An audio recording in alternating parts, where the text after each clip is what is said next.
part of the Earglue Media family of podcast.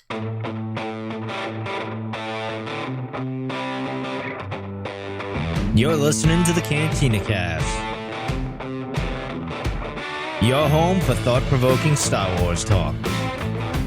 Join Adler and Jonesy in breaking down the latest news, trailers, movies, and of course, your favorite characters from a galaxy far, far away.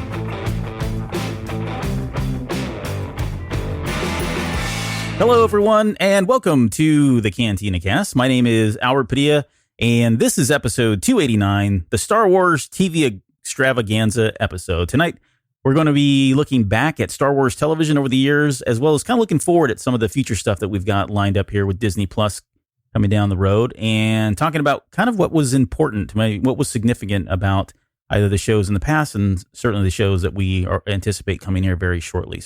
And joining me tonight is live from our Houston studios, it's TV's Jonesy. Jonesy, welcome to the show. Thank you, Albert. It's great to be here. I felt like I had to do something there because this is a TV kind of show. So, that's right. That's the best I got. Hey, well, it works. Yeah, it works. It's good enough. And that's what we strive for here on the Cantina Guest. Good enough. So good enough is good enough. Is all we're shooting for. Let's get into the news. We've got some more rumors coming out of The Rise of Skywalker possibly being at D23. So we're recording this on August 19th. I think D23 is tomorrow, isn't it? Do they do like a pregame show? Weekend, yeah. Yeah, so it starts this week. And rumors are flying left and right now about whether or not we're going to get anything from The Rise of Skywalker. So I'm just going to throw it out there. Jonesy, do you think we're going to see anything? D20, are we going to see a reel, like a BTS stuff? Bloopers, behind the scenes, anything at all here? It wouldn't surprise me if we got one of those sizzle reel type of things, which is a blend of a bit of behind the scene, a little bit of talking in really vague terms where they don't really share much of anything, but give us a glimpse. I think that's pretty possible, but we're going to go through the schedule here, and it's difficult to see where that would really fit, though. There's only really one spot that goes, but I don't know. I'm hoping so. I mean, we're kind of desperate for something with Rise of Skywalker, and we don't anticipate getting a trailer for another 2 months. Yeah. So you probably follow this closer than I do. In fact, I know you do. But the question I have is, so at D23, do you know more or less like how much space or time is if you looked at it, holistically, how much time and space is being dedicated to Star Wars versus the other IPs that Disney owns? Do they have like a small section, or is this like a 50-50 thing or a 70-30? It's actually usually fairly generic. So they're more topics, right? So they'll have and maybe we should just kind of go through this. So what I did is I put together a schedule for Friday through Sunday of what is potentially Star Wars related. And maybe this will answer your question a little bit more directly. So Friday, we've got Disney Legends Ceremony, which I believe they're honoring James Earl Jones. So again, pretty generic, can have a lot of different people in and out of that. Disney Plus Showcase is also on Friday. Of course, we expect a lot of news there, potentially about The Mandalorian, of course. We've been hearing things. I think they may have confirmed that we're going to get a little bit of new Mandalorian stuff, although they certainly teased it that way anyways. Yeah, although I'm kind of expecting we'll just get the official stuff we've already seen, finally. Maybe, yeah. Right? Yeah. So Disney Plus Showcase, of course, we're expecting a lot of different things there, especially with some rumors we'll talk about later on in the show. The musics and sounds of Star Wars Galaxy's Edge. So that's Star Wars specific. Vader Immortal, the VR series, the second episode, they're going to give a first look at that. So those are pretty specific. But when we get to Saturday, this is where you start to wonder a little bit about, is this where Rise of Skywalker might fit in? There's a go behind the scenes with the Walt Disney Studios. That's very vague. Star Wars is not the Walt Disney Studios specifically. Yeah. But again, you see these generic type of things, right? Because that could be Pixar, that could be Walt Disney Animation, that could be Walt Disney Studios themselves. That you could take this in a variety of directions, but you start to see this more broad landscape that they could fit a number of different things in there with it. Yeah, and they did say, I think if you go to their official website, starwars.com, it says that they're going to have Walt Disney Animation Studios, Pixar Animation. They put this line in here that says that the attendees will be treated to exclusive footage, special guest appearances, and more. And then they have a disclaimer on this: cell phones, cameras, and all recording devices will be checked for this presentation. So I don't know if that really says anything other than they just don't want anything leaking out, but maybe we do get something kind of cool that can't be shared. Right. And then on Sunday, we wrap up Sneak peek Disney parks experiences and products. Maybe there's something Star Wars related. That's pretty specific to the parks, though. Heroines of the Disney Galaxies. That suggests Star Wars with galaxies in there. And then inspiring women behind Star Wars Galaxy's Edge. So again, the big marketing push for Galaxy's Edge, or I don't know if you call it a marketing push, but they're definitely key. This is their base, right? So definitely catering to their base. And they know that if you're at D23, you're a pretty good chance that you probably own a Disney Vacation Club timeshare, or that you're a frequent Disney parks visitor and enjoy that type of thing. Yeah. So maybe own little shares. I don't know. But again, you look at those, and that's about as narrowed down into Star Wars as I could even get it, right?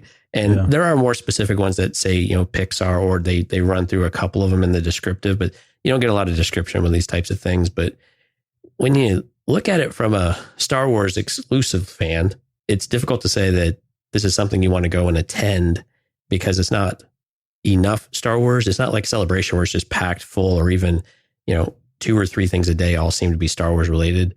There's a couple of things, like Friday seems to be a pretty good day to be there, maybe Saturday. But, if you're a huge Disney fan across the board, D23 is pretty exciting for you, because you get to do a lot of things. There's been a lot of movies that have just come out. They've got some more on the road. So maybe you see more of that. We've got Frozen 2. So I know everyone's lining up for that one in our fan base here. Oh, yeah. Well, me. I'm pretty excited about it. You're excited to sing more songs. I know it. Yeah, I am. I may break out in the song before the show's over. There's also a what is this? The Star Wars Galaxy Adventures video shorts are going to be showing that. They said there's also the Pavilion, where they're going to have the Disney Plus, where you can sign up for the service, which I thought was cool that you can already sign up for it. I'm hoping that they're going to allow us to sign up as well. Any chance that that's just going to be an exclusive for attendees of D23, or do you think they'll open that up for us as well? Oh, I anticipate they're going to open that up to everybody. There might be a short exclusive time, but does that make any sense? Yeah, that's what I'm thinking. It's like, why would they? And it's being on the website. It's listed as though something that only exclusive to people that are there, which seems kind of silly. Right. But it says you may also. No one's ever gonna have the opportunity to sign up for it. Sorry, people. Yeah, exactly.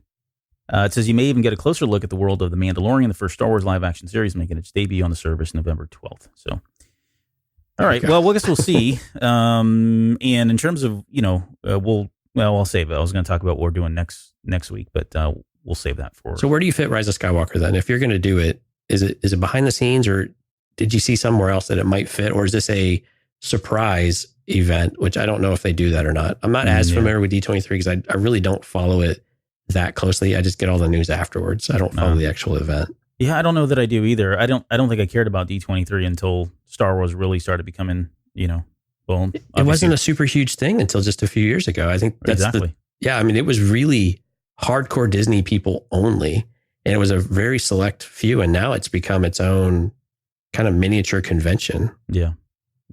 Not even miniature. It's huge. Yeah, and I know they cover just about everything. I mean, there's so much more that's going on. I mean, we have this one small slice of time that's allocated for Star Wars, but they've got Marvel and they've got their Disney IPs that we all know and love, and they talk about parks and just about everything else that they do, music and all that, TV shows, a channel. I mean, it goes on and on and on. Disney's so huge, and the number of IPs they own is so huge that I don't think I just care about this one piece of Star Wars, and that's really about it for me. So, all right, well, I guess we'll take a look and see how that turns out, and we'll keep following it. And we, next week when we come back, I guess I'll just spoil it now. We may do a show based on what we get from D23. We haven't really had a chance to talk about it too much. If not, if it turns out to be a bust and we don't get much, then we'll go on to our normal schedule and pick up from there. So. You didn't see it, but he used finger quotes with normal schedule. Yeah. All right. Well, let's do this. Let's jump into our main show and kind of talk about some of the Star Wars television that we've had. So originally this show was going to be just kind of we started thinking about, well, we just got the Resistance 2 trailer. Why don't we dissect that? And we could probably spend a whole hour doing that. We've done it in the past. But I thought this would be a great opportunity just to kind of talk about, a lot of the television that we've gotten from Star Wars over the years prior to Disney. And then certainly with the onset of Disney buying Lucasfilm, we've gotten obviously a lot more television, more than I ever thought we would ever get. And, we've got the new service coming out. We've got these brand new live action shows and new animations coming out. So I thought we could just maybe touch on a lot of these and just maybe highlight some of the things that we felt either, contributed to the overall lore, whether it be legends or canon or things that we think may contribute over in the future, or maybe they're set in stones and setting the foundation for more of that lore and the mythology to kind of continue on in some of the future endeavors that we see coming from Disney Plus. So that's kind of the basis of what we're going to be covering. And I thought we would go all the way back to the very first Star Wars television anything that was done.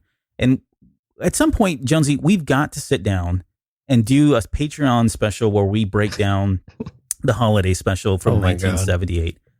We owe it to the listeners, I think, because there's so much that we could talk about there. I think it'd be a riot. So at some point we should do that. But for those of you who don't know, unless you've been living under a rock or you're just brand new to Star Wars, there was a television movie that came out called The Holiday Special in 1978. It came out on November 17th, 1978 on CBS. It was like a week before Thanksgiving. And this thing was all over the place. This is at the height of Star Wars, fever and fandom. The movie had already been out a year. People had seen it 3, 4, 5 times. And we were just clamoring for anything at that point that was Star Wars. And so they decided to make this movie that was shown on, again, CBS, and they advertised it heavily. I still remember as a kid waiting for this thing to come on, in an hour, like an hour before it even came on. We were the whole family, and this is a lot of my cousins and everything.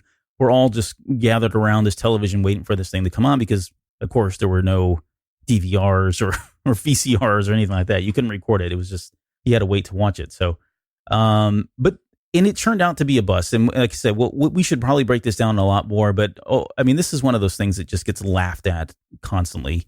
And even prior to just more recently, it was really hard to even find a copy of this thing.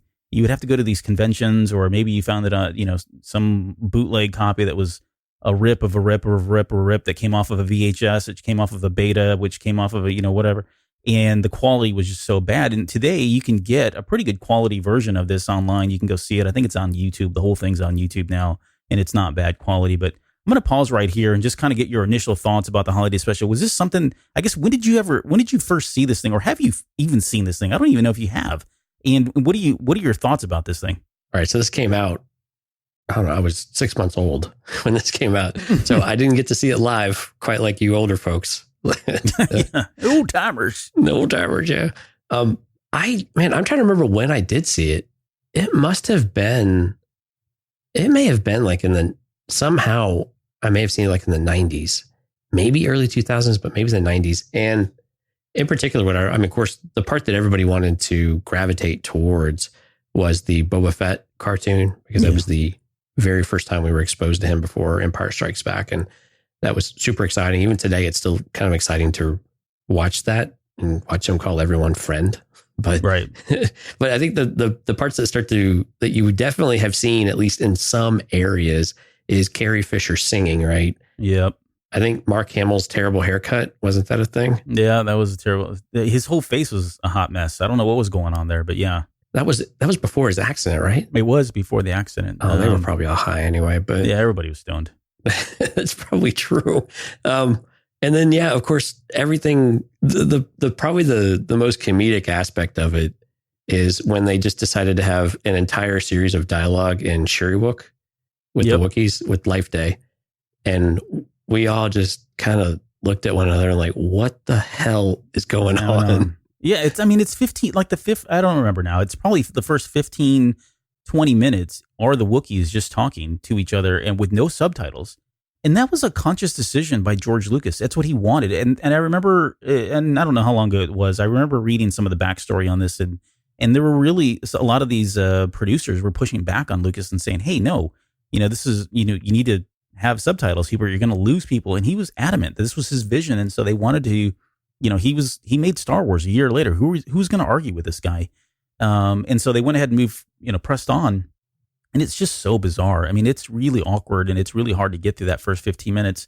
Not that the rest of the movie is any better, but that first part of it, because there's a language barrier, obviously, that it's just very, very difficult and challenging to get through.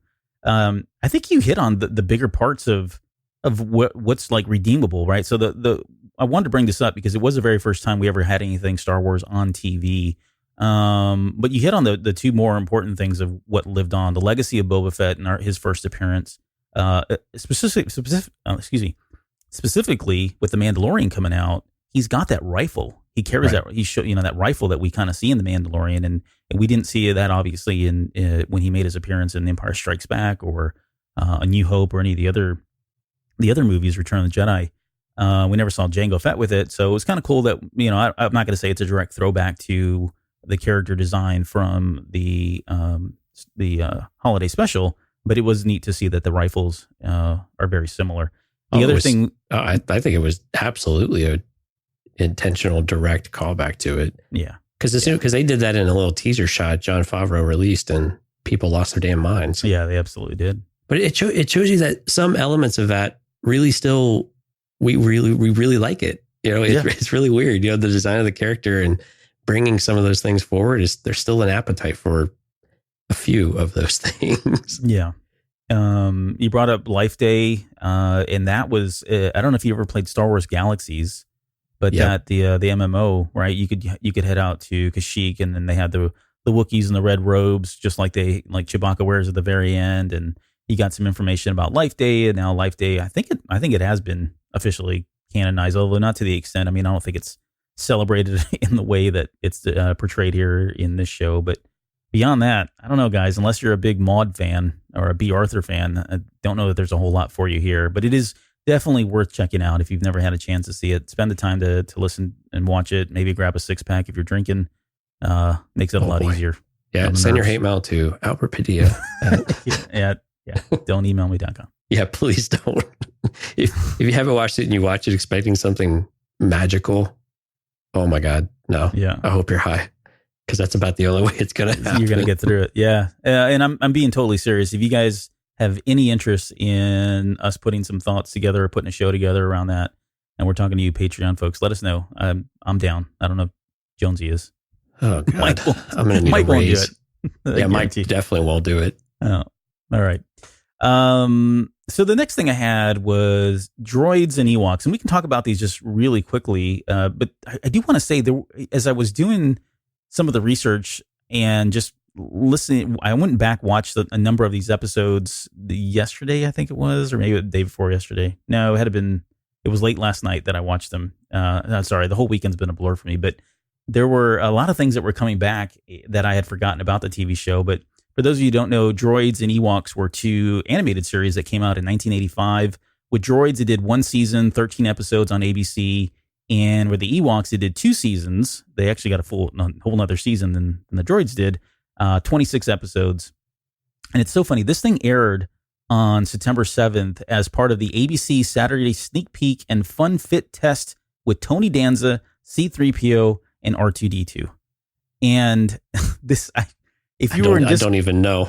If you were in Discord today, I posted a link of a video clip of what this looked like, the promo for it. And it was the craziest thing. It was like on a Friday night, I think, or something, or maybe it was a Saturday night that they did this. And they had Mary Lou Retton, who was a huge gymnastics star in the 80s, if you don't know who she is. They had Tony Danza, and they had the actual R2 and C-3PO droids, and they came out, and they did this little 30-minute fit test where you had to run in place and box and everything. And then they kicked that. That was the kickoff for the debut of the Droids cartoon and the Ewoks cartoons. The animation studio that did these 2 cartoons was the same animation studio that did the Boba Fett cartoon from the holiday special. So that's how they got the gig to do that. And there are a lot of things that really came from this that still exist today. But before I get into those, did you have any experience watching either one of these TV shows, the cartoons themselves, or the theme songs, or anything? I've actually never seen Ewoks, even to this day. I forgot it existed. I got to be totally honest with you. Well, you're not the only one. Right. It doesn't sound like I missed much, because I certainly didn't miss all the Ewoks movies that they made later on. Yeah. But I remember droids, though, because what I remembered about droids was just the weird body language that they didn't really feel like droids. Yeah. And kind of some of the odd stories that they had, and definitely a lot of the weird merchandise that came out as a result of that. But it wasn't, none of the stories really resonated with me at all. And I didn't realize it was only one season, actually. That's a little surprising to me. I thought that it lasted longer. I thought it was the other way around. Ewoks would have been one and droids two, but. Yeah. The droids one, yeah, you hit on something that stood out for me too, was the way it was animated. So if I remember correctly, they got a Korean animation studio that was doing a lot of the work, and they really weren't doing a good job. And eventually, the guy that owns the company that does the animation, he went out to Korea, was going to go out there for a few weeks and just kind of set everybody straight. He ended up being out there for months and months, if not a year, trying to get them to get the animation down because it was still a little wonky. But the one thing that stood out for me was C-3PO's eyes and how his eyes moved around. Like he looked, they moved. They weren't still like we would expect them to be from the movies. I guess from the other things about the droids, it had Anthony Daniels and this is more of Anthony Daniels really wanting to be C-3PO, never letting anyone else really play that character, regardless if it's a cartoon or a TV show or a commercial, right? Video game. I mean, he's always been C-3PO, and it goes back even as far as 1985. Ben Burt it actually wrote some of the episodes for this. And I don't know if you ever listened to the Shadows of the Empire soundtrack, but on the inside of it, there's a poem that's written there. If you were to read that poem, there's actual references to the Droids cartoon in that poem that he wrote for the soundtrack because he just was close to the material. But some of the other cool things, the Boonta Eve classic, that's the pod race. It was first mentioned in the Droids cartoon. There is a General Grievous bike that we saw that's in there. There was a character by the name of Jan Tosh in the Droids cartoon, and she rode a bike, like a wheel bike, just like General Grievous, and they obviously repurposed that for Attack of the Clones. And then there's also a rebel that's in there by the name of Kia Moll. And if you get a chance, go look this up. It's Keamoll, and she's a rebel that looks kind of like a space pirate. Somebody put the two clips together of Rey in The Force Awakens when you first see her lift up the visor and pull down the little cover on her mouth. It's almost a carbon copy of the scene when this character is introduced in the droids, and she looks exactly the same. She's kind of like a scavenger living out in the middle of a desert kind of thing. So I don't know. Nothing is ever discarded. That's the point of this, right? And that's what I wanted to touch on here with all of these. You've kind of stolen the underlying theme here, the thread that runs through this is, we've always said this on the show, and if you're a big fan or a follower of Star Wars, you probably already know this, but yeah, you're right. Nothing ever gets unused. They seem to hold on to this stuff, and a lot of that for me, it feels like it comes because this is all from George Lucas, whether it's just very, very light, right? Or maybe he makes a reference or throws something down. There's people out there writing this stuff down, and because it, that is coming from the source, or it came from the source, they didn't want to discard any of that. And I just always really admired that about Star Wars. It's fun when you can still have elements that you can repurpose into something from, I don't know, I'm going to say not good into something more iconic or something more memorable. Yeah. And it's kind of crazy that we could still do that after 30 plus years with material, which of course gives us a lot of hope for all of the plethora of Legends material that we have. Right. Yeah, because that's a wealth of stuff that they could tap into at any time. And I would be remiss without mentioning that there was a character named by Kylo Ren, not Kylo Ren, but Kylo Ren, that was in the Droids cartoon as well.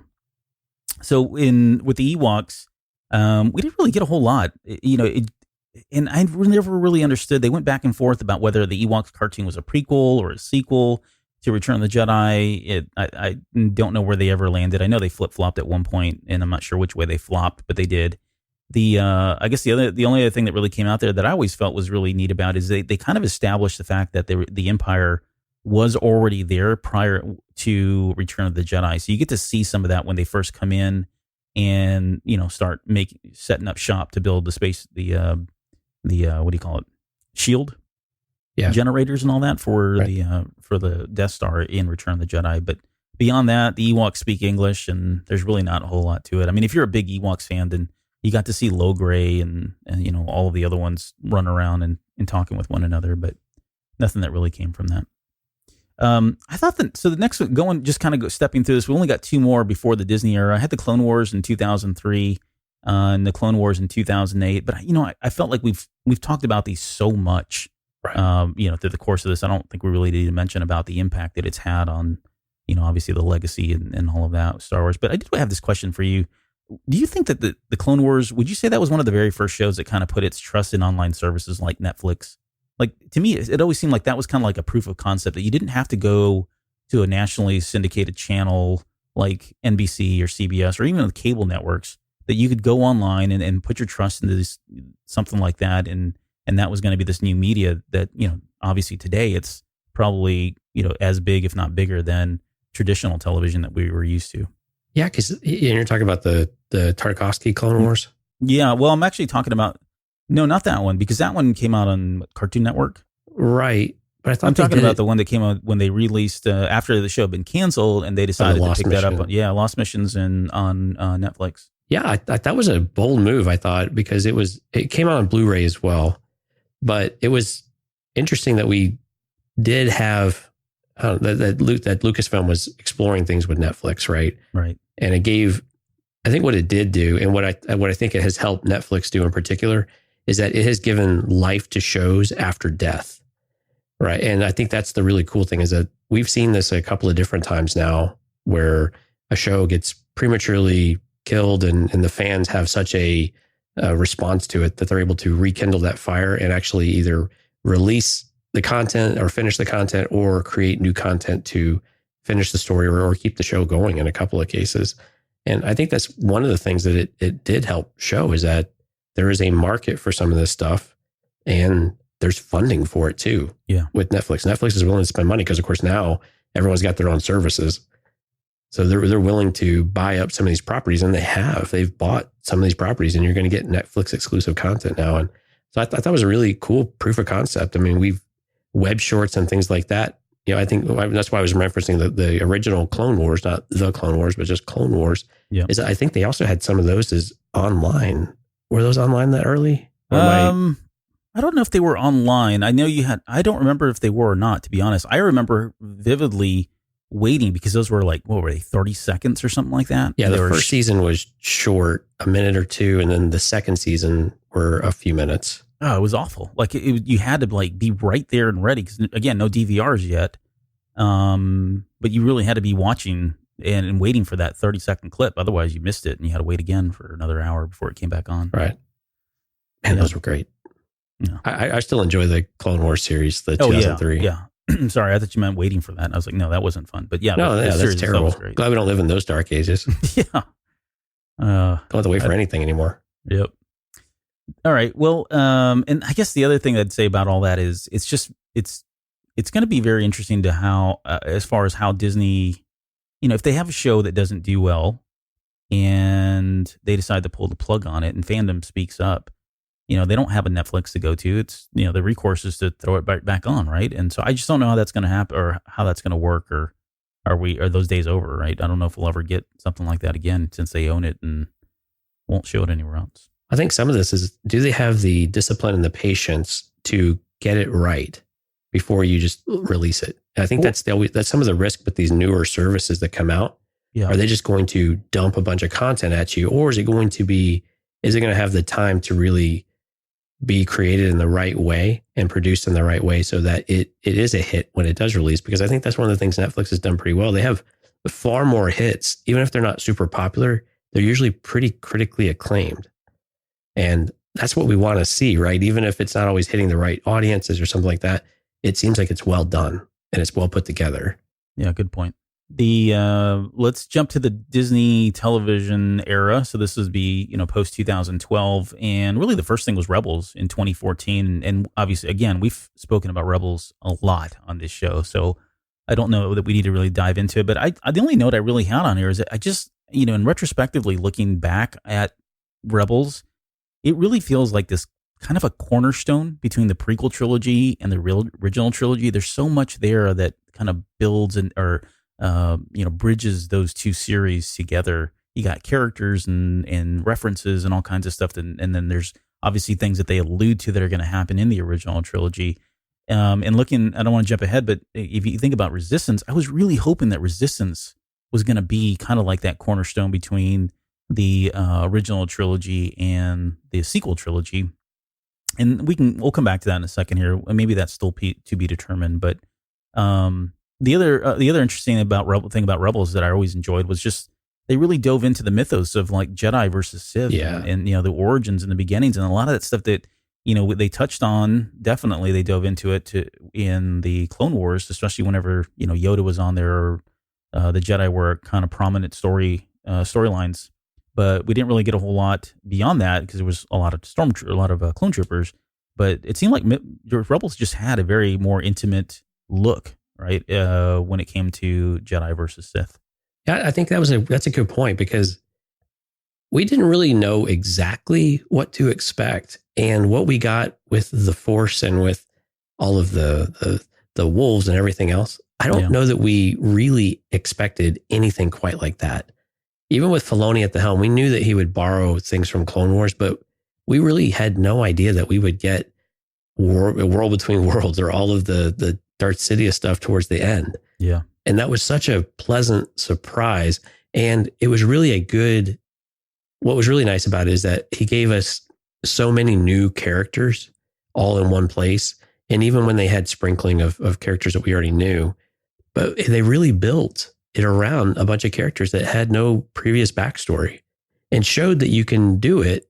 Now, they had a familiar setting, so it was very much like Rogue One, right? It had that kind of atmosphere to it, a bit of that feel of sorts, to where you could take a bunch of new characters in a more familiar environment and let them explore their own story, and it still be interesting and entertaining. And it wasn't perfect by any stretch. We had some criticisms of it at times, but generally speaking, where they ended up was in a really good spot. And it shows you that you can do that if you give it enough time and care. Where's Ezra? Right, that's the thing. We still want that. We still want to know, right? We're going to ask some questions later that are going to come back to some of these characters, I think, too. Okay. The Star Wars show. I had this on here because this became, I don't know, like when this came out in 2016. So for those of you that are not aware, there's a show called The Star Wars Show that comes on YouTube, or it's online, I guess, to be fair. But I put this on here because it was one of these shows that, honestly, when it came out, I didn't even watch it. As big of a Star Wars fan as I was in 2016, I don't remember seeing like the first, I guess what you would call the first season, or at least within the first year of it showing. Right. It wasn't only until probably when it kind of, the timing for me at least aligned with when I came onto this show and started recording the Cantina Cast episodes, when I started having an interest in it. And today, now, I mean, it's a staple. I can't go, I mean, I'm waiting for it on Wednesday afternoon to launch. And sometimes the content's better than others, but I just really admire and appreciate the fact that we get this new look into a lot of the content creators, or, authors or actors and everybody that's working behind the scenes. And I think Andy Gutierrez and Anthony Carboni, although I know Carboni wasn't the original host on the show, I think they do a really great job. And I've always enjoyed the show, and it's a good, definitely worth watching. It doesn't take long. It's like 5 minutes, right? And you're done, or 10 minutes or whatever, and it's over. So it's great. It's great to see a dedicated news show to Star Wars, right? I mean, granted, you have Cantina Cast, you have a bunch of other podcasts, you have other people doing it, but to have it straight from the source is really, I think that's really important. And you have two hosts that really do have a lot of great energy and are truly fans. I love reading Andy Gutierrez on Twitter. And seeing whatever she's up to. She just seems like someone you'd be cool to go hang out with, but it's just nice to have something formal and official that they recognize the need, and then they put something out there and it's well produced. And like you said, they've got a variety of content. They release new information. They confirm things that we're speculating about. And then they do, interviews with Timothy Zahn or with other people in the mix that help bring us into that world a little bit and give us not necessarily behind the scenes, but it kind of feels like that you're at Lucasfilm with them in order to experience and enjoy and have a glimpse into their world. Yeah, that's a good point. It does feel like that. It feels like you're just kind of right there with them, and they're letting you in, pulling back the curtain, so to speak. And it's not pretentious either. That's the part I like about it. And some people might disagree with me there, but I don't think it's very pretentious. I think it's kind of coming at you with it's a little bit of glitz and glamour, but I think in all, it's fairly genuine, I think, on their part too. I think so. It's only when Pablo's on there that it becomes a little pretentious at times. That is, we give, historically Mike's given Pablo a really hard time, but he's not exactly great on camera. Sorry, Pablo. I admire it. It's just like this. He's got this dry humor, and if you follow him on Twitter, oh my goodness, it's in spades, which is just I enjoy. But yeah, you are special though. I am a very special person. Mom tells me that every day. The Forces of Destiny, Galaxy Adventures. I mean, these are we talked about these on the show too. Forces of Destiny for me, at least the significance of the fact is I feel like it really did open and broaden their fan base for fans like my daughter, who, as much as I love Star Wars, I don't think she really found her footing with the franchise until this cartoon came out. And some of that could be age, right? I mean, where she was when this came out and how old she was when I tried to force it down her throat. That's probably plays into it as well. But I think it really did open up that or broaden that up for a lot of folks. And same thing with Galaxy Adventures. I mean, anyone that's new to the franchise, we talked about this on the last show. This is a great way to kind of get plugged in and just kind of get the meat and bones of what's really happened in Star Wars up to now.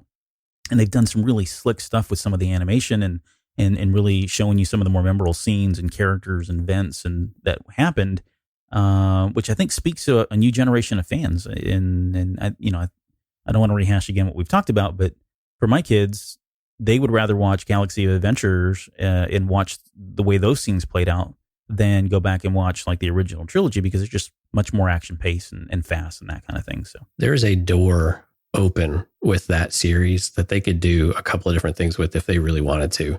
And I really hope they push that door open and really give that a serious look. Yeah. All right. So we'll get into Resistance a little bit later. We'll skip that. That would be the next thing here in 2018, because I do want to talk about season 2, the trailer that came out. We'll dissect that and maybe come back to that one. But just honorable mentions. Underworld was a series that was planned as far back as 2005. I think they announced it at Celebration at that point. And I remember Lucas talking about how it was going to be kind of like this dark and gritty kind of TV show. And it got everybody really excited because we were thinking, okay, we're going to get these action adventure films from like the 30s and the 40s, these film noirs and that sort of thing. And it went on for years and years, rumor after rumor about what was coming out. At one point there was 100 episodes. They were going to be 42 minutes long. They had already completed them, or they were, I think they had 100 episodes in the bag, and with another 50 that were scripted.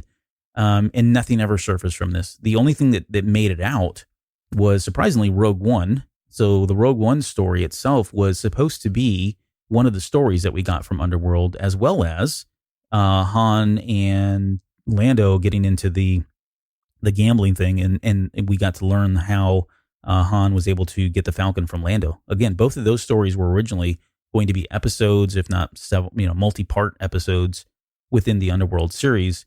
But beyond that, I don't know that anything else was ever released or we got any more details. I may be completely wrong because it was so hard to follow because it was just rumors most of the time. But I don't know. Was this on your radar way back in 2005? What I remember about it was actually when it was officially killed off. You have to say officially because I don't know that. Yeah, I don't know if they actually came out and announced that. But the conversation after that is what I remember. Was George Lucas basically saying that it was just too expensive at the time to produce live action Star Wars television at the quality that we would expect to. They basically have it as movie theater type of quality, what you would experience at the theater, at the movies with big budgets and all of that. That's the part that I remember the most about it, because it seemed like we were never going to get Star Wars live action because it was just never going to be cheap enough to do what we expected. Now, technology, and George, I think, at the time, he thought maybe technology would be caught up enough and far enough advanced after the prequels that this was something that could happen. And clearly that just wasn't the case. And they decided to divert their resources into the animated side, which again, still technically challenging, still very expensive and trying new things. And Dave Filoni has documented a lot of that, but still a medium that you could at least palette and you can mark it out. But that's the part I remember mostly about Star Wars in the mid 2000s and even the latter part of that as you start getting closer to 2010 is that it just seemed like we were never going to get true live action Star Wars on TV because it was just way too expensive and to make it look good. Otherwise, you're going to get kind of like the crummy 80s stuff that we have really fond memories of, but don't necessarily, when we go back and look at it, like, wow, I liked this. This is kind of garbage. Yeah, exactly. Well, that actually, I have that question. We'll come back to that thought just a little, because I want to touch on it too a little bit later, but why have we not had a lot of Star Wars television in the past? And I think you've hit the nail on the head, which is, I would agree that it really kind of came down to cost and ensuring that there was, the high standard that they had set, that bar was set, that we would, they'd want to have that on TV as well. And if not, anything less than that, I think they felt like would, hurt the franchise in some way. So this next one, I was disappointed though. Star Wars Detours? Yeah. Oh, well, so because one thing that's not on our list, Albert, is Robot Chicken. Well, I have it as an honorable mention, and I don't have it on our show notes. I have honorable mention, so hold that thought because we'll come back to that here. Okay. What I don't have on this list that I thought about right as I was hitting record is Freemasons. I completely Freemakers. Freemakers. I completely spaced on that one, no pun intended. So apologies to them. But that show's hilarious. But Star Wars Detour. So we're talking about the stuff that had been canceled. This was an animated parody show that was created by George Lucas himself, and he did this in collaboration with the Robot Chicken creators. So Seth Green and Steinrich, I forget his first name. Those two guys got together, and obviously prior to this, the Star Wars was on Robot Chicken, and I think they even had George Lucas on there at one point. If not, it was somebody who did a very close impersonation of him in the TV show Robot Chicken as well. But they got together and collaborated on this thing. There were 2 seasons that were 2 seasons, 39 episodes. They were written, produced, recorded, and they had 62 scripts finished for the rest of the shows that they wanted to do. And it's never aired. These things are done. Like they've got credits. You can go see some of them on YouTube if you get a chance. You can go out there and look at some of them. I don't know how they got leaked. I know the promos are out there where they've got little clips here and there. But the voice acting list was amazing. I mean, they got like Seth Green, D. Bradley Baker, Anthony Daniels, Ahmed Best came in to do the Jar Jar stuff. Billy D. Williams, Seth MacFarlane, Felicia Day, Zachary Levi, Catherine Tabor. They had Weird Al Yankovic. I mean, it goes on and on. They had some really good people that came on to help contribute to this. And to your point, I don't know the story. The comedy is kind of hit and miss. I am a man enough to admit that it's not always there, but there are some that I thought were pretty good. At least from the stuff that I saw. But even as recent as June of last year, Lucasfilm filed a new trademark for the series. So I'm going to pose this question out there. If you've got 39 episodes of this thing and you were real worried about, whether or not people would take you seriously because this was a parody show and the animation was, they were kind of drawn almost like caricatures of the characters themselves. Is this something you would throw on Disney Plus? Do you think that'll ever air?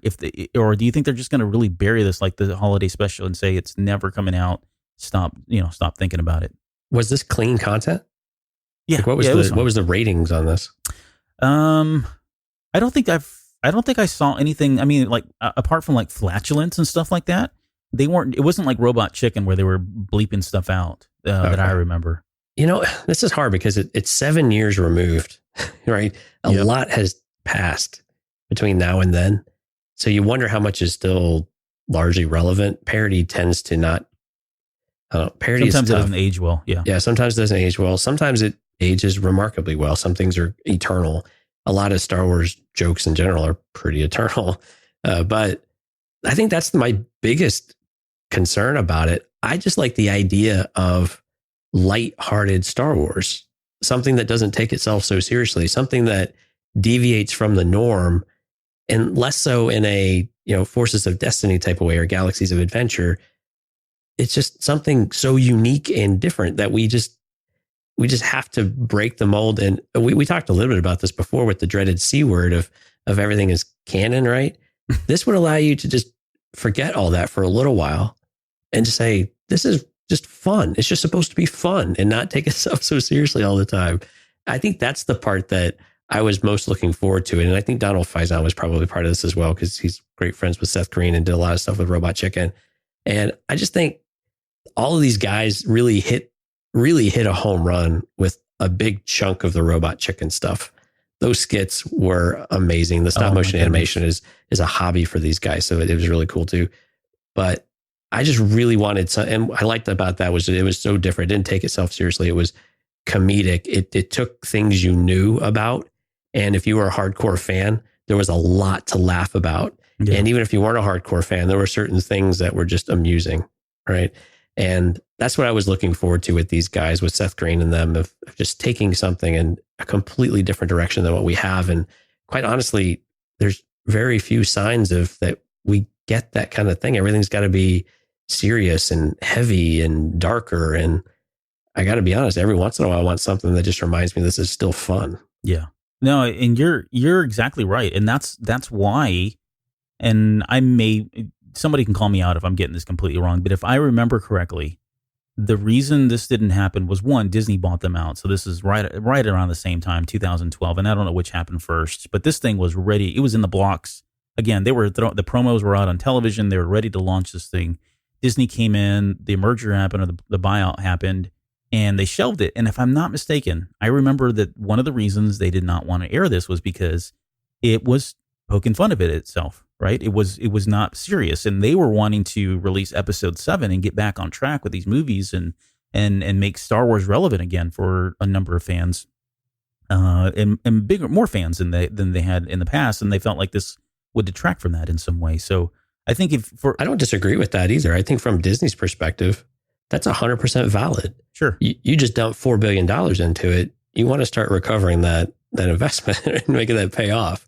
Yeah, so from that perspective, I think that was the right move. Yeah, I do agree. I understand why they made the move. All I'm saying is I think for us as fans, and you said it, and I feel the same way, like we were at that point in our fandom that we were ready for something like this, right? We'd already been through the horrible prequel trilogies. And I don't mean horrible as in bad movies. I just meant like the darker side of Star Wars, like the really darker side of Star Wars. We'd just come off of all of that. And we were ready for something a little bit more lighthearted. And this was kind of, and we had the Robot Chicken stuff. We had the Family Guy stuff. We were ready this is kind of the direction that we were going. We were ready for Lucas to kind of pull the Band-Aid off and allow us to have these fun adventures. And Disney came in and said, no, well, that was then, this is now. And, maybe someday we'll do that, but we're going to table this because this is not the image. This is not the Star Wars we want this is not how we want Star Wars to be at the time. So I do get the business reason why they did that and the image reason why they did that. But to your point, I think we really felt like this is something we needed then. We were ready for the lightheartedness of it all. So I think where something like this could work with Disney Plus is that you have these little shorts, and they still do this on Disney Channel from time to time. And we usually equate this to a web short, right? So kind of Galaxy of Adventures type of thing, or a minute or 2 minutes like the original Clone Wars.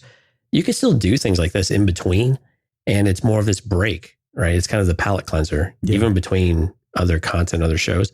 And I think you could probably still slip some of that in there and make something unique about it. Yeah, it's a good point.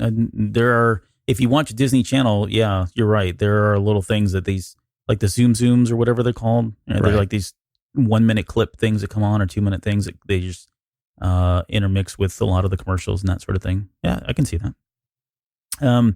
So before we go to looking ahead, I had some honorable mentions, and we're not going to talk about them, but I did want to just call out Star Wars on the Muppet Show. That was obviously television, and we got to see that back in the 70s and 80s. Muppet Babies, I think I've spoken about that. Yeah. A lot of Star Wars references there. And then, of course, Robot Chicken and the Family Guy Star Wars specials that they did. All good stuff. All right. In the short amount of time we have, let's take a look at what's coming up here. And let's start with the Star Wars Resistance 2 trailer. Now, I've seen this trailer probably, 7 or 8 times, maybe even more. It's been on the kid again. Every time this stuff comes on, the kids just kind of want to put it on repeat, and they watch it over and over until I'm done and I leave. But if you, I guess let's talk about some of the stuff that we noticed, and maybe some of the things that we can speculate on some things, and maybe some of the stuff that we're looking forward to. But first and foremost, like, what were the big highlights for you as you were watching this, as you watched the trailer? Pretty intense, I think, was the general vibe of the whole thing. I mean, serious in tone, serious in kind of the stakes and the odds. And I had probably like 3 or 4 things that really kind of surfaced for me. One was seeing Tam in a TIE fighter pilot outfit, which I thought, with the helmet, she puts it on too. Yeah, with the helmet, which I thought was pretty cool. And we get a really good sense of some of the struggle that she still has and and now how she plays into that plan.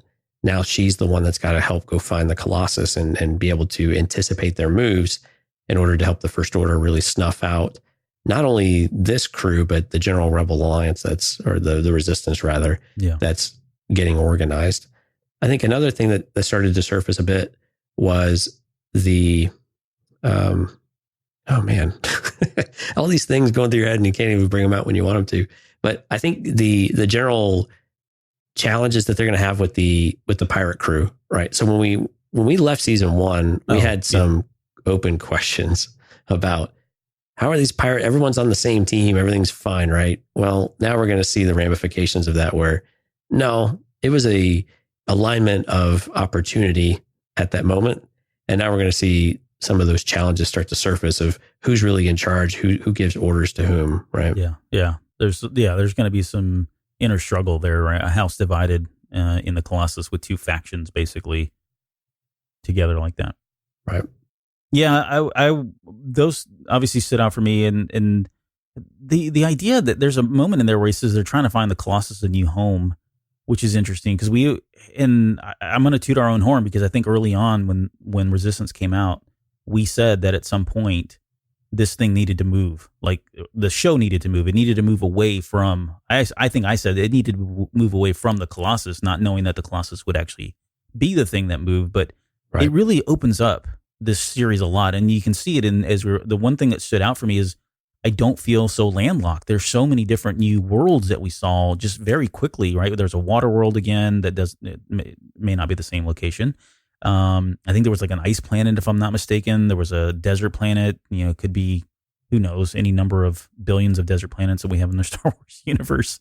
Right. There was obviously a lot more stuff going on in space. So it really did open up broaden the horizons, if you will, for the show itself. I saw that the guy that warns Kaz that he needed to be careful with Resistance. Any thoughts about whether or not that's his father? And if so, the reason I posed the question is because, and there's an elephant in the room that we haven't really touched on either, but, and that's the fact that this is the last season, that they're only due 2 seasons. And so that in itself, which we'll get to here in just a second, really poses a lot of questions for me. But one of the ones that comes to mind when I saw this father figure tell Kaz that he needed to be careful. If you remember in the very first season, they really went through great lengths to ensure that we could never see Kaz's father's face. And the fact that they're revealing him already in episode 2, and maybe I'm just relying on Ezra and how that all played out, but I just wonder, did they cut that short, right? Was there more story there that we were supposed to get that we're not going to get? And so they just expedited his reveal, and it turns out to be not a big deal after all. It just felt like they were really going to build up to something there with his father. And if that really is his father, and I'm speculating, 100% speculating at this point, then it seems like it seems too quick to kind of hide it and there have that much secrecy around it in the first season.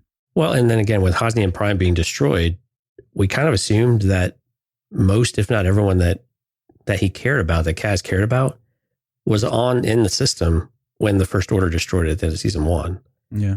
Right. So I think some of that is, there's some questions about, is that his father or is that somebody else? I don't know. Clearly, Poe doesn't seem to be involved in this anymore. But who's the one that's going to be his guide besides, his family now that's, kind of become the Colossus family? Yeah. I thought there was some maybe foreshadowing happening there with when Phasma tells, what's his name? Pyre, yeah. That she says, fail and I'll see to your execution personally. I wonder if we're going to get, if that's some foreshadowing that we'll get a little bit later. There were some really quick things too. Like they showed at one point the Guavian death gangs. Those guys are back. Right. Bounty hunters in general. Yeah. There was one that they show very briefly that looks completely new. I don't know where this person's from, but it looks really cool. It's got a really cool design. That's that silver grayish looking bounty hunter thing. Before we came on the air, we were talking about this character by the name of Captain Ethano, and Captain Ethano was he's the red-headed helmet looking thing. It's kind of a menacing helmet, a cool, very cool design that we saw in The Force Awakens. I think it was in Maz's castle in that scene. But it looks like that character is back as well. And there was a story, and we actually, in all, full transparency, we had to go and we were looking this up because I had never read the story. I just knew it existed.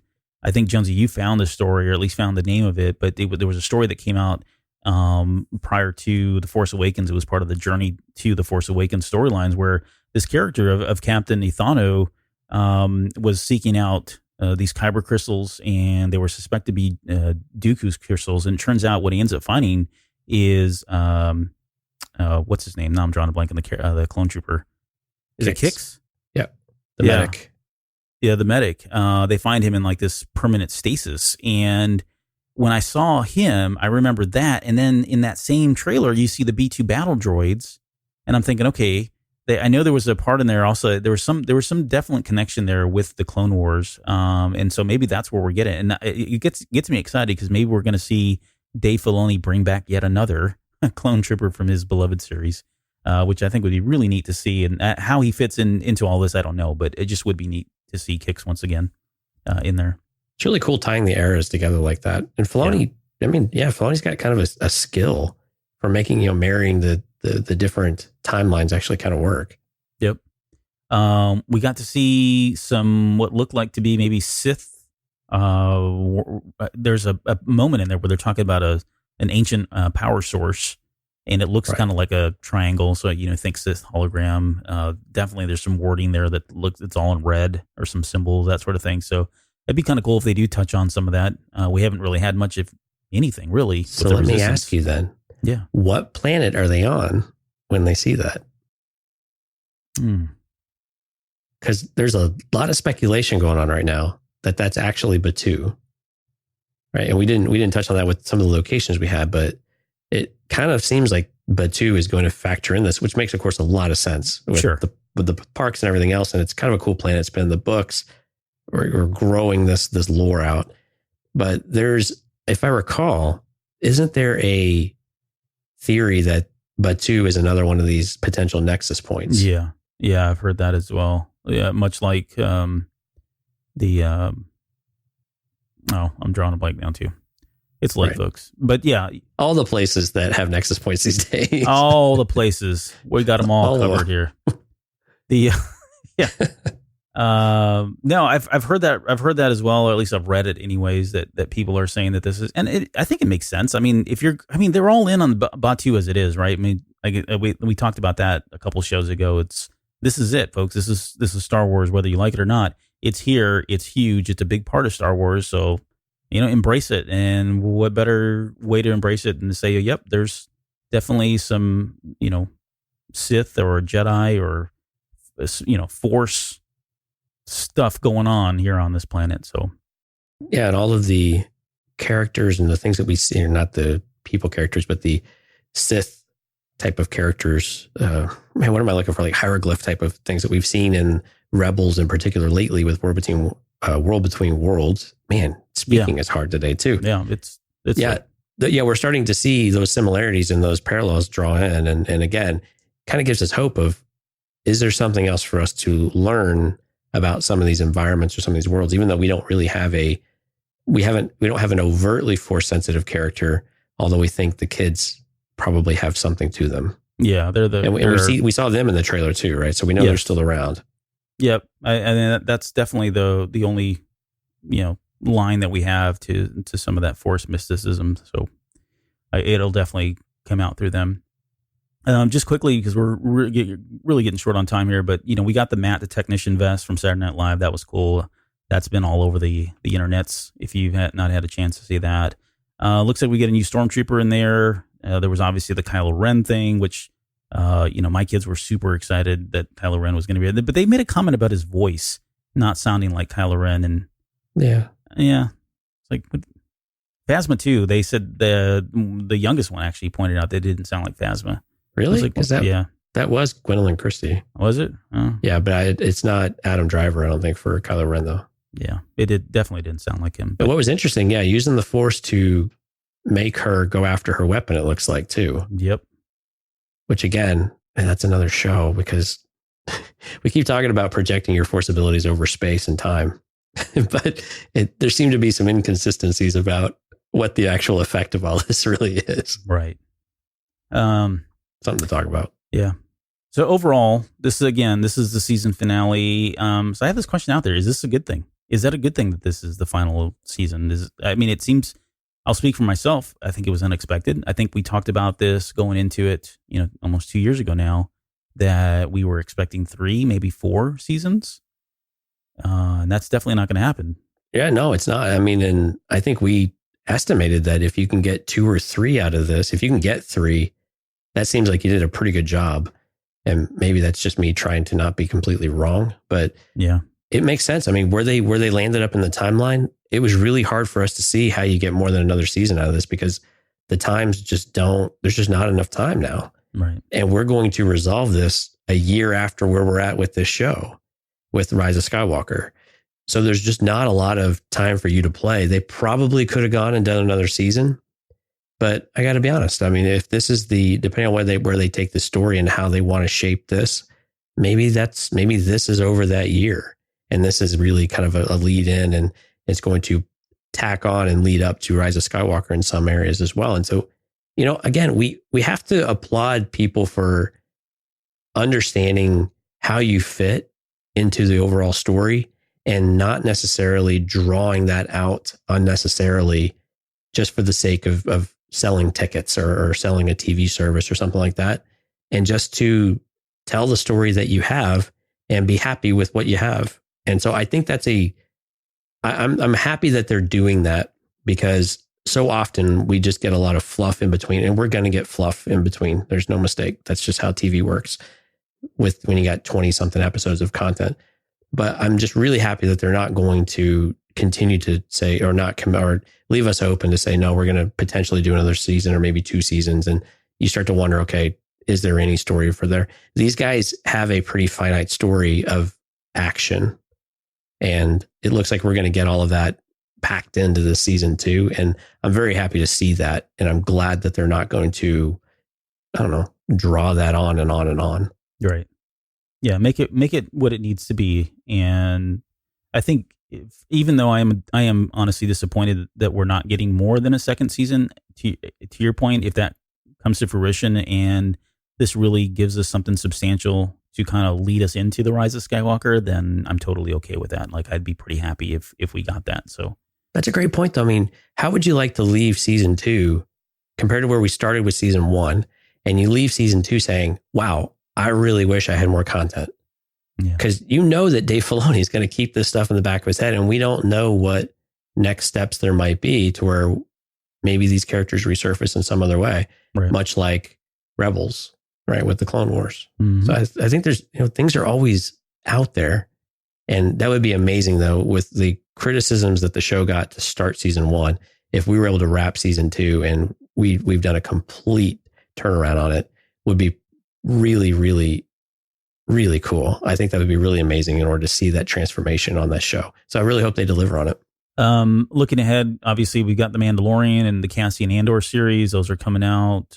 We probably won't spend a lot of time, or actually we're not going to, not because we're out of time, but because we don't have a lot to talk about. We've already talked about the Mandalorian in pretty great length in some of the past episodes, and Cassian Andor series has been pretty, there's really been nothing. And maybe we'll get something out of D23 there, but you did a whole show on your own, and I applaud you for it because it needed to be said. But this was in regards to something that recently came out, and since we're looking ahead, we've always had these rumors running around about, an Obi-Wan movie, and then it was an Obi-Wan TV series, and more recently, the people lost their whole freaking minds about whether or not Ewan McGregor was going to be, in the show and directing the show, and some sites went out and came out and said it was canon. Sorry, I used the word again. Sorry, I shouldn't have said that. But that it was official now that he was going to be starring in an Obi-Wan TV series that was going to be coming out on Disney Plus and that sort of thing. And all that is just rumor and speculation at this point. Not to say that it wouldn't be cool. I'm not saying that, but we really haven't had anything confirmed one way or the other. But is this something that you would want to see? And you can certainly, if you want to touch on some of the stuff you did in the Patreon show that you did, feel free to do that. But just what are your thoughts on whether or not this would be something that we would want at this point? Is Obi-Wan still relevant? Is it something that you would expect to see on something like Disney Plus, or is that better for like a movie? I like this. So the speculation is that The Kenobi series would be 6 or 8 episodes in total. So more like a mini series, right? Which I think is probably a better approach than an actual television series where you would expect more than one season, right? Mm-hmm. Which makes a lot of sense with a high dollar star like Ewan McGregor. You do something a little more focused. What I would probably ask people is if you liked Kenobi, is this the book, is this something you want to see more of that, right? Because presumably this is going to be his Tatooine years. Now, we're not saying that he's landlocked to Tatooine, but it seems like that's that's where the bulk of the story might take place, right? Yep. I think there are a number of really interesting stories you can tell within that. We saw this with Yoda and learning about the Force priestesses at the end of the Clone Wars and learning and communing with Qui-Gon. So there's some aspects of that. There are probably a couple other stories you could go through as well if you wanted to really speculate about what's interesting. Not everybody agrees with that. I know that Mike is, we're filling in too many blanks, and can definitely see that point of view, and I feel that way a lot of times as well. But how desperate are we to see Ewan McGregor back as Obi-Wan Kenobi? Yeah. I mean, I get excited just thinking about it. I don't even know what the hell the story would be, but just to see him in the robes and see him. We talked about this with the Yoda comic, right? We talked about how that story was a bit too close to Empire, where we would have liked to have seen those challenges and that struggle.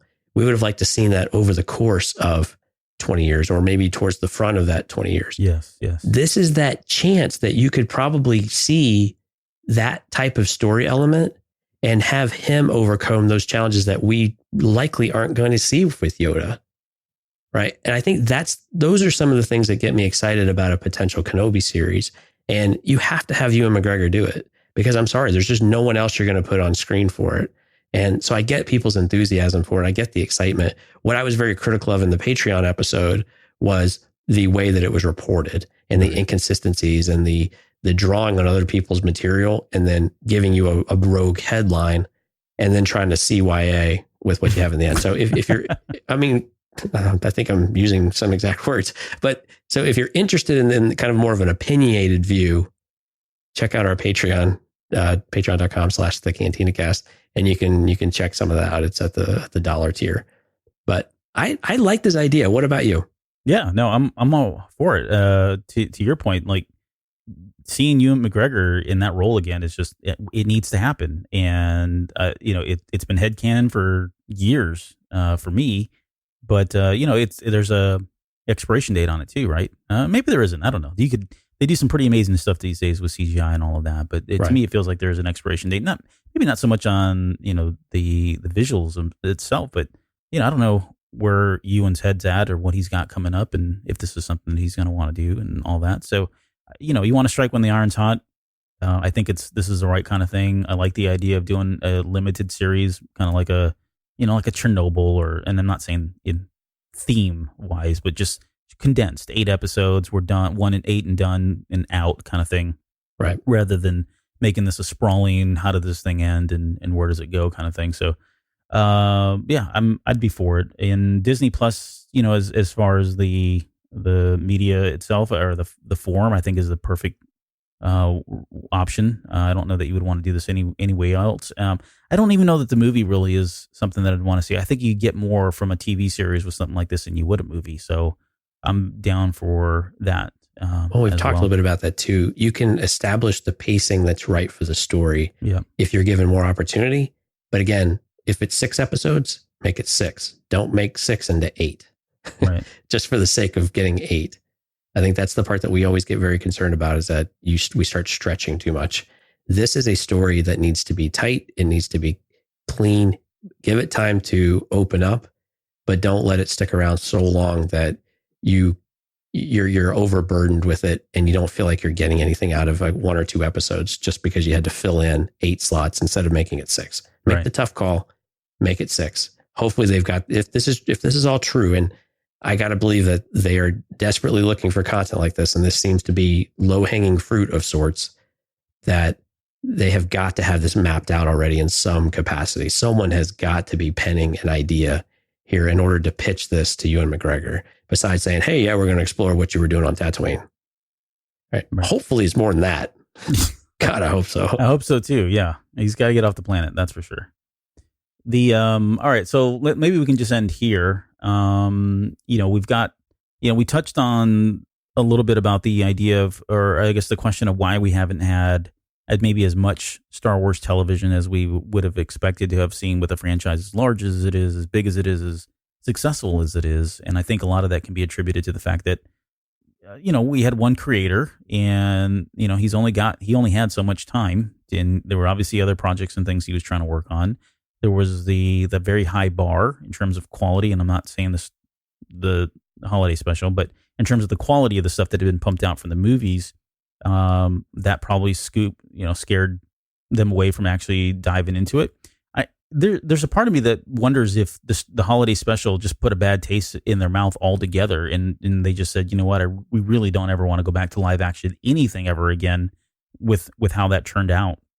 And it wasn't until Disney and obviously the onset of the technology that we have today that made that a more feasible option. But so all that I think plays into why we maybe have never really had as much Star Wars TV as we wanted growing up, that kind of thing. But looking ahead with Disney Plus now, what are some of do you have any other kind of TV shows that you would want to see on Disney Plus that were Star Wars related? And if so, what would those be? How much do you think we're going to get on this channel over the years? I think we're going to get a fair amount. I think that's safe with what we've seen in development now. I mean, you've got Resistance, which isn't Disney Plus specific, but you've got Clone Wars, Short Run, Mandalorian, Cassian Andor, potentially Kenobi. You start to see a pretty regular slate of maybe one or two higher budget items per year. And then you have to imagine that animated is still here to stay. The animated stuff has got to be, it's almost like your baseline, right? Because you can move some of that out and pre-plan it, and they can keep that under wraps pretty well. The live action stuff is really more difficult to do. So I think you've got this kind of steady stream of animated, but then you've got these big ticket items, maybe one or two per year that surface that help us keep going and have a more rooted feel in a live action type of thing. Yeah. I would really like to see Galaxy of Adventures evolve into something else. I would really like to see them take that opportunity and move this into, I mean, we talk about the fears of recasting someone like Mark Hamill or the voices that we're used to. You take a format like that and you've got a lot of opportunity to start working people up to those types of things and to modernize the visual aspect of it. And quite honestly, leverage the amazing things you can do with animation that are a bit over the top and surreal. There are concerns with some of that, of course, but I think that there's opportunity there, and you don't necessarily have to just make it a character-driven thing like they have now. I think that's working, but you could really, really start to do some creative things with that. And I would really like to see more of that. I think the other thing you can do is this opens the door for, the Sabine stuff that we want to see, right? That's another character that I think we want to see more about and see more of. Same with Ahsoka. These are the opportunities you're going to give some of these characters in some format, whether it's live action or animated, that you can give new life to these because they want to continue filling the content or the content slate and the schedule for Disney Plus. But they need they need Star Wars, just like they need Marvel to fill this too. You got to have Star Wars to be present the entire time, and you got to have more than one thing per year for it. Yep. Yep. That was really profound. Yep. I agree with all of it. I don't know what else I would add, honestly. You mentioned the Ezra, Sabine, Ahsoka, that kind of thing. I think that's a given. I think we're going to get that at some point. I mean, that's another chance to see Thrawn again. That's going to be so cool. I think that's, again, a given. I think we're going to get that here as an animated series down the road. There may be something that spawns out of Resistance. Those characters, like you said, maybe that's where that goes at some point. There's definitely opportunity with new characters or themes or plot lines that are introduced with The Rise of Skywalker. We've got the 2 new sequel trilogies that are coming out. There's opportunities there. So, I mean, there's no shortage of content or origins for them to kind of spawn a lot of this stuff from. And it seems like the Disney Plus are going down the television route, whether it be live action versus animation, seems to be a really good way to get all that out without having to, just churn out a whole bunch of money to put it into a live action movie, right? There's definitely money to be made in ways that you could do a lot more things creatively from going with television versus a live action movie. Old Republic. And so, and I have to say, honestly, if it was up to me, I think that's, you're right. If they're not willing to bite the bullet and do this as a movie, then put it in a TV series. I'd be totally fine with that. I think it makes sense that you would do something like that. And you could really, again, we've talked about this a number of times, but you could really dive into a lot of these old characters that come from Legends. The other series that I've teased that I would like to see at some point, as far as a TV series goes, would be some kind of like a Sith, so a little bit of darker side. But have these like Sith characters that are every episode or every 2 episodes, they're always offing each other and finding a new apprentice. And so you never know, is the master going to live or is the apprentice going to live? So one of them is going to die. And how is it that they die? Is it, because they killed each other? Is it an accident? You have Jedi interfering. There's all kinds of ways you could do that, but just kind of keep a rotating cast of characters and never really knowing who's going to be, living, and just kind of follow that whole rule of 2 and what Bane was set out to do.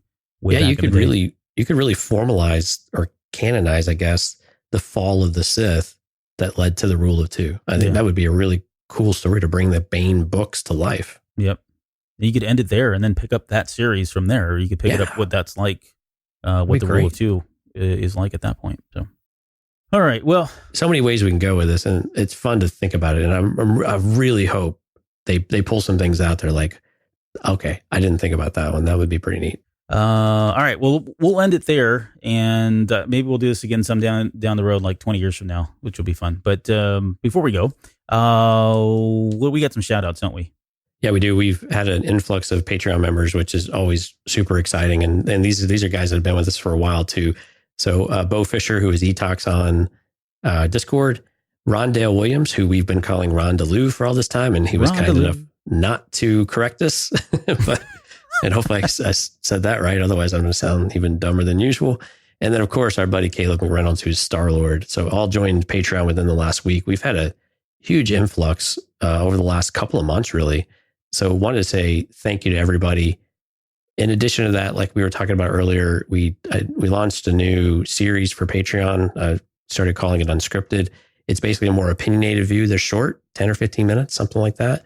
And like we said, we started off with a little solo run of the Kenobi news and planning to do another one this weekend, and just turn those out regularly. And again, just something that a little bit different, a little off the wall, and more opinion based rather than the speculation, the types of things that we do on this show, just to give you a little bit different flavor and just, change it up a little bit. Yeah. And if you like that, give us let us know and feed us back to it if there's something you kind of curious about. What do you really think? Yeah.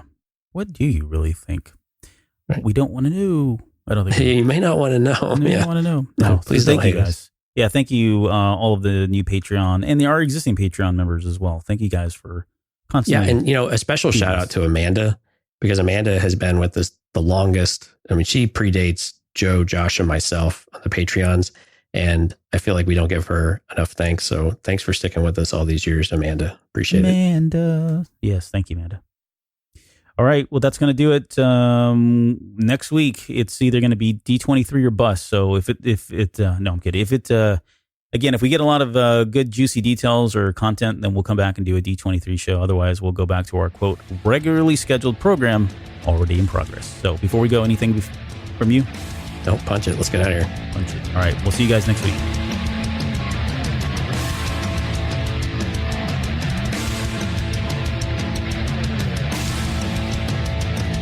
You're still listening? Wow, that's amazing. Well, I'm here to give you the disclaimer.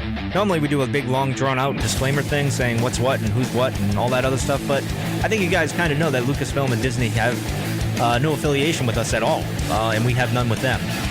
We talk about Star Wars, which is their property, and all that other good, fun stuff, but I think you can tell which is our stuff and which is their stuff. If you can't, well, then send a lawyer to send an email to me, and I'll be glad to chat with them. Other than that, you know what's what, so that's your disclaimer.